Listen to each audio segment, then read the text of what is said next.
Hello again. This is Foresight. Once again, we're gonna do something a little different today. I'm going to be talking a little bit more about what's going on here in the city of Jackson. All right, because it seems to me that's a lot of that stuff has not been talked about on these different platforms. So this is what I want to. This is what we're gonna do. I'm going to talk about a numerous of things. First thing I want to start off with is the city council, right? Recently, we've had, the city council had a special meeting, a special meeting where they made the mayor was making these appointments, which I have no problem with that. You know what I'm saying? I mean, because he's trying to build his cabinet of people that he can adequately help move the city forward, and he's got these individuals comes in and they, these qualified individuals. Like I said, I have no problem because everybody deserves a chance. Everybody, you know. So but like there was something on there that I kind of like, man, please, I disagree with this shit because it sucked. Councilmen, they had a regular city council, and somebody came on the council and they put Third Ward Councilman Stokes on blast, right? But they did it tastefully. It wasn't, they wasn't out of order. The person was reading from, a document that maybe someone wrote, or whatever the case may be, but it was, but he put them on blast. And so Councilman Stokes was like, asking him a question. First he asked someone, said, I want to ask you one question. He said, I'm not going to go back and forth, right? But he did. He did. That was like, he was baiting him for that. Just so he can get in and just do his rant. Look, asking him, is he a drug dealer? Has he ever sold drugs? Have he ever went to jail for drugs? And the guy's constantly telling them, no, I've never done none of that. But my whole thing is this. If it makes Councilman Stokes look bad because you are a city official and you're not supposed to get into no type of negative dialogue with your with the residents. None of the residents. You should get in some type of negative dialogue because you are a city official. He got 30 years plus. He knows that he has to have thick skin with this. And regardless to whether that guy is a so-called illegal drug dealer or not, he shouldn't have, because I wouldn't have done it. He shouldn't have started a verbal brawl with this fellow. And he did not, the fellow did not engage him. He just answered his question. No, sir. No, I'm not. And for me, it made Councilman Kenneth Stokes look real bad because there is a certain level of decorum that needs to be kept in that particular venue. Right? Check that out. So, and it's like, for me, if Councilman Kenneth Stokes knew him,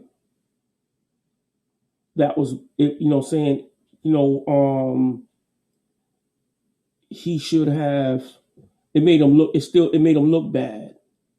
It made Councilman Stokes look bad if he knew him. You know what I'm saying? But it made him look even worse if he didn't. But I want to go back to if he knew him. If he knew him, my question is, how did he know him? How did he know what that man is driving? Because he asked him, does he have a car with Texas license plates? You see? And my thing is that did you know this fellow or did you not know this fellow? Because if you did not know this fellow, that really makes you look bad. You really look bad up there. You know what I'm saying? The way you grilled this guy.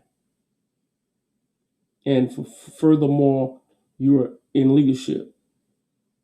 You're in leadership. I really hope he does view this video because, like I said, I'm not the only one that disagree with that. Now you got some that's on his side, but he got somebody. He got folks that's on his side, but they don't know this. They don't know that fellow. They don't know that fellow either. And if they do, then 9 times out of 10 they ain't gonna stand up. Oh yeah. I know him. Yeah. He blah, blah, blah. They ain't gonna say nothing. They're not gonna say a word because for the simple fact is that they scared. And it's really bad if he's not. If he's not a so-called illegal drug dealer.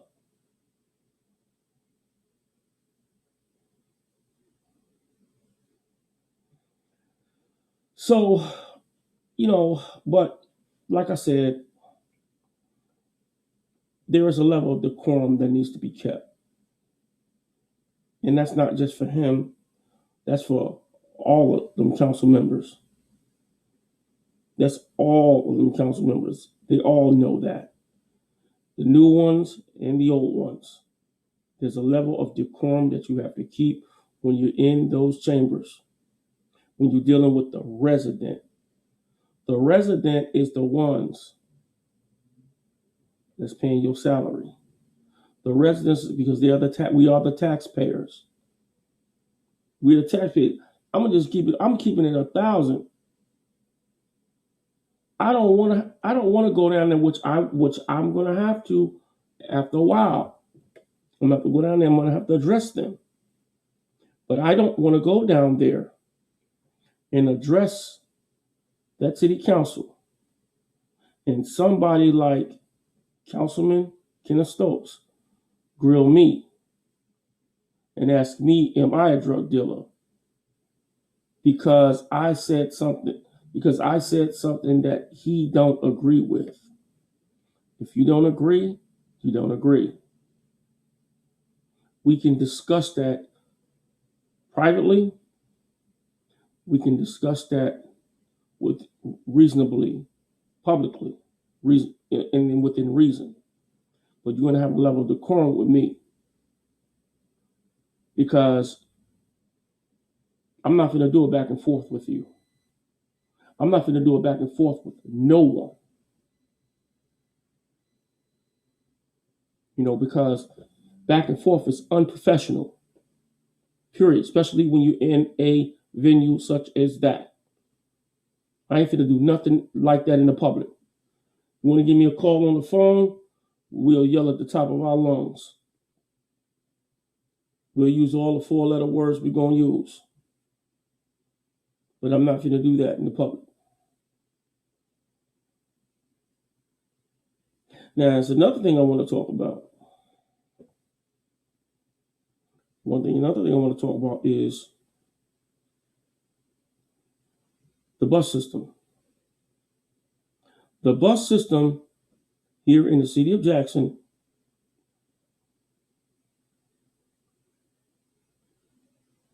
they don't have any bus system that goes out to the airport.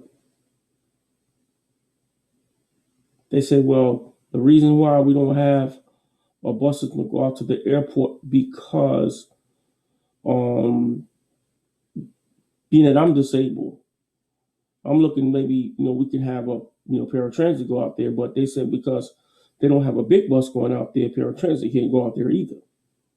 In which I think that they don't need paratransit and a big bus to go out there because the big bus also have wheelchair rent for the disabled folks that's in wheelchairs, right? They do. So you just need one bus. You don't need two. And you can just do it out. You can do it by hour, to and fro. You got to pick up when you drop somebody off. You're picking somebody up, to and fro, for 1 hour. Do it every hour. If you do that thing every hour, picking folks up, I'm telling you, that's where it's at. Or however you're going to do it, however that they are going to figure it out, however their flights come in, whatever those schedules are, whatever that is, because you do have employees out there. They're finna build oh my goodness, they're finna build something out there, eateries and all that kind of stuff. You know, and those tax, and I mean, those dollars, is those tax dollars going to come to Jackson, or they're going to go to Pearl? Which one is it? What is we talking about here? So we're looking at businesses coming in that airport surrounding area. Okay, so now let's look at the transportation, because it's still Jackson. So we need a bus system to go out there, because you may have folks that does not drive.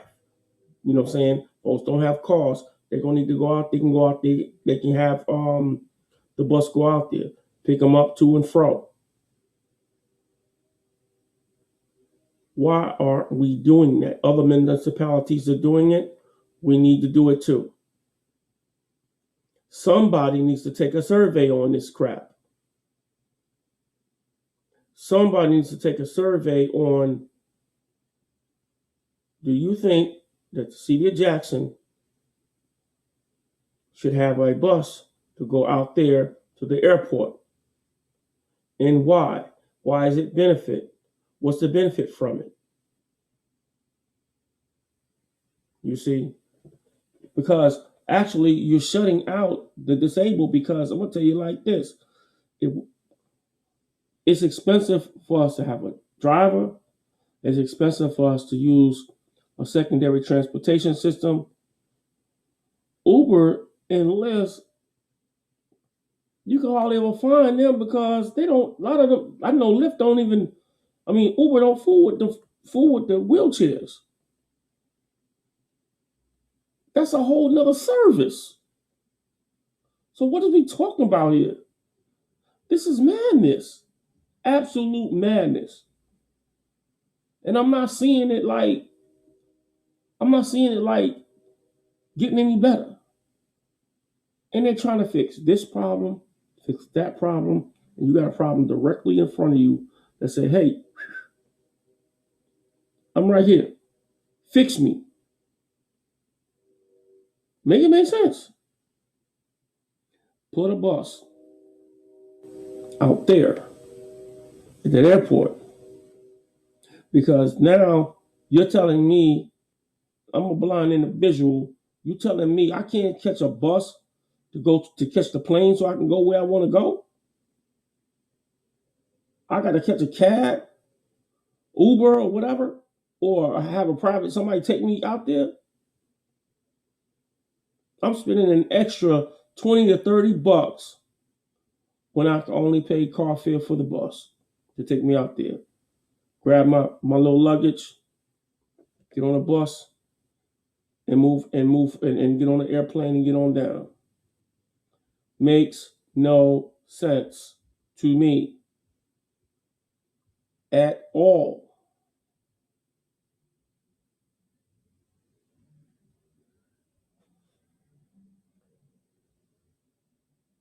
Next thing I want to talk about.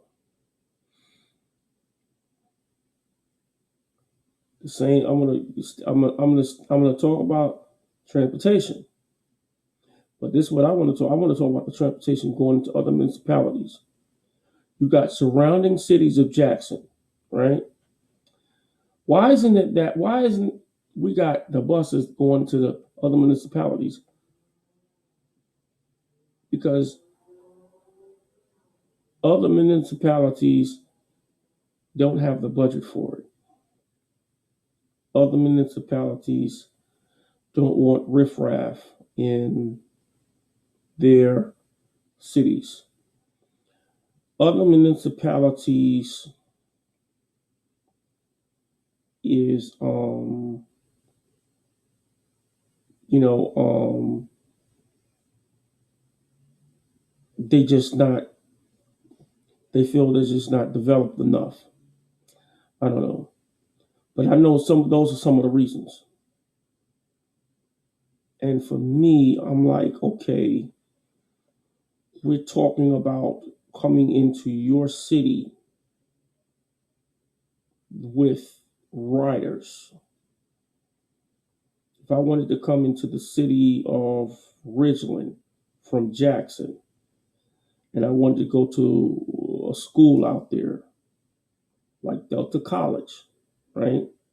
If I wanted to go out there, take the bus out there and go out there to school like that, I couldn't do it. If I wanted to go to work out there, I couldn't do it.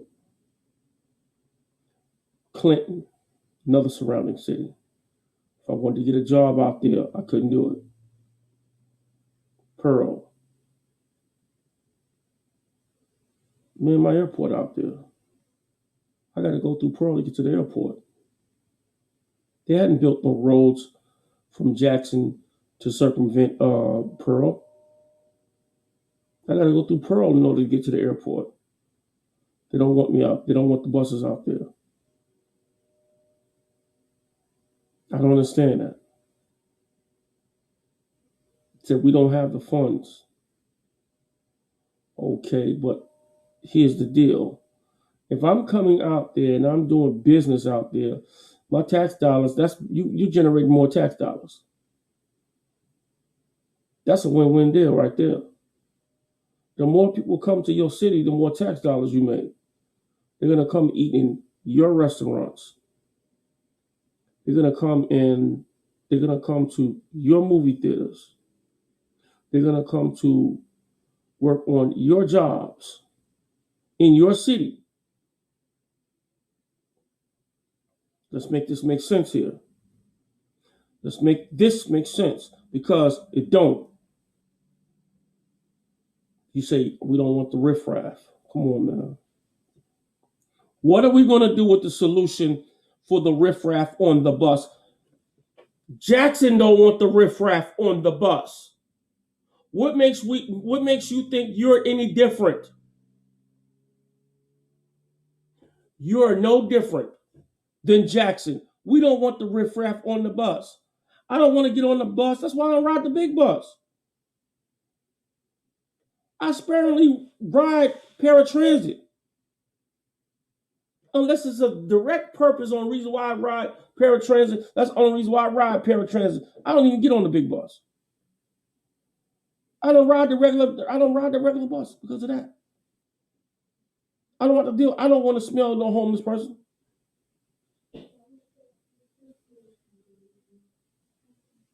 I don't want to smell. I don't want to have to deal with somebody talking to me, talking crazy to somebody randomly, because I know I'm next. And then I'm gonna have to put hands and feet on somebody. Well, man, it is what it is. So what makes you think the residents in Jackson want riffraff on those buses? But here's the solution I got for you.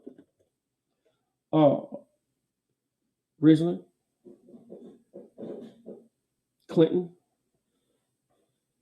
Flowood, Pearl. I'm speaking to all you surrounding cities, and I hope you get this too. If we put a police officer on that bus, that's going to deter that riffraff. it's going to deter that riffraff. Then what? So what's your excuse now?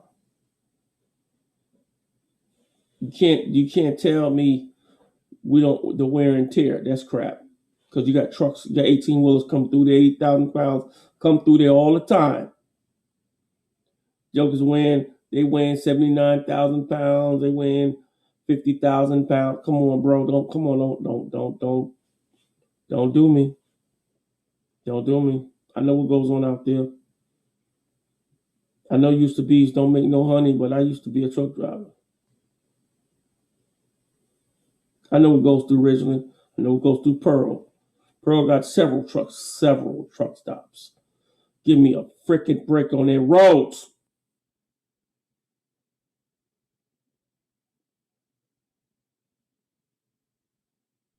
Give me a break on their roads.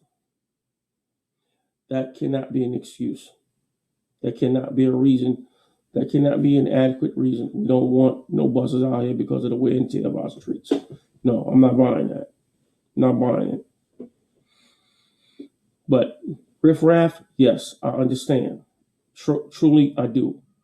I empathize with those surrounding municipalities in that respect.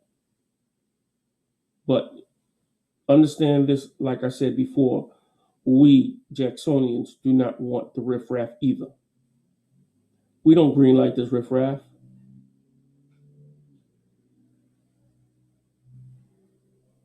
And this is something that the council need to take, and the mayor needs to take a look at. They holler, the first thing they holler, we don't have the budget for it. They was talking about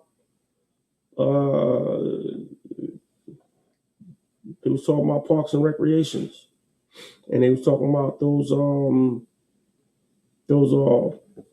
what they call them, those park those officers, what they call them, y'all know what they call them, them park rangers.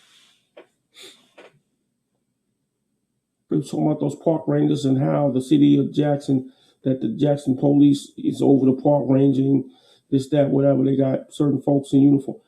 Park rangers need to have their own situation. Just like you got Capitol Police, you got the sheriff's department, you got Jackson. You need to have the park rangers need to have their own thing. I think it said it was 54 parks in the city of Jackson, and they only got something like 4 park rangers, something like that. I can't remember what the number was, but I know it's up there. But I'm saying that I know the numbers. I know it's like 4 park rangers. Really? That doesn't make sense to me. Because there should be more park rangers than that. Because it's a lot going on. It's a lot going on. We get control of our homeless problem. That's another issue that I want to talk about. Because all this ties into it. All of this, what I'm saying, ties into each other. This homeless situation, they're not doing enough. They're doing something, but they're not doing enough. If they did more with the homeless, a lot of this riffraff would stop. Yeah, I get some folks choose to be homeless.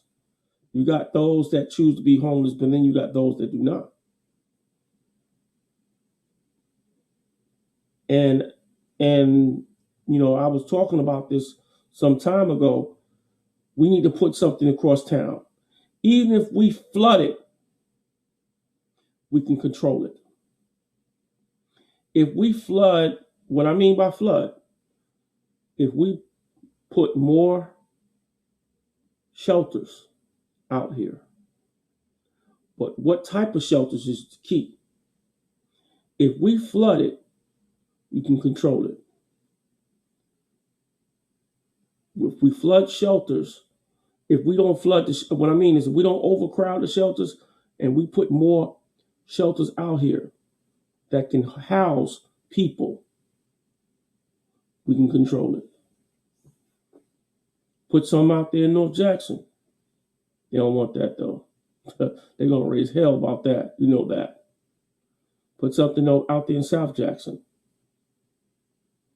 Bring something over here in West Jackson. Stu Pot can't do it all. Stu Pot can't do it all. They just gave Stu Pot some grant money.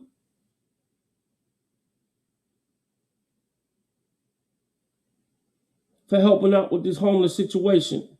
They're out here in the cold. They're out here in this hot weather.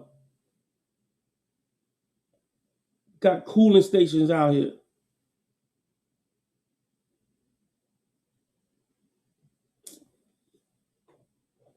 See, it all ties in together. If you can control this homeless situation, that bus situation will stop. Then you wouldn't have to have a police officer on that bus. Then the other municipalities wouldn't be so apprehensive and fearful about reluctance about the buses giving services over there in those cities. Because I can guarantee you that's the problem.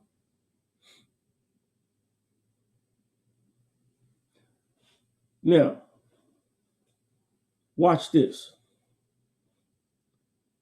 You say you don't want the riffraff, right? And J-Tran saying, well, we can't go out there, willy-nilly, just go out there and service those municipalities. Okay, so why can't the J-Tran get a contract, right? Watch this. Why they just don't get a contract with one of these cab companies that's still out here? I don't know, Veterans Cab, whatever. One of these cab companies that's out here. I ain't saying Uber, I ain't saying Lyft. Cab companies. And do a contract with them. They do a contract. When they it's either they do one or two things. When a passenger gets in, the passenger pays the fare, right? And they get reimbursed, and they send in a ticket. They send in a ticket, or vice versa. The driver. Let me explain it. It's just like when the passenger gets into the car, they run the meter. Let's say the meter runs up to about $30 or $40. If it runs up $30, $40, either the passenger pays the $40, they give them a ticket, a voucher ticket. They send it into J-Tran. J-Tran reimburses that customer. If the fare is $30, whatever the fare is, they'll pay them back all their money except for what their fare is. Right? Or they have a ticket. When they get into the car, after they sign the ticket. The driver keeps the ticket, and the passenger pays whatever the fare is, whether it's $2, $3, whatever the fare is. They pay the fare. All they do is pay their fare, and the driver gets reimbursed what that fare is. If that fare is $30, what they do is that they pay them everything except for $2. How simple is that? How simple is that? It doesn't get no simpler than that. Now you can take one passenger or two passengers over the city, over to another city. Now I can go to work. Now I can go to school. Now I can go to a restaurant and sit down and eat. So what type of solution? Now I'm not finna sit here and drop a video and talk about this, talk about that, and there's no solutions. There is no solutions to the problem. Because then I'll be playing myself.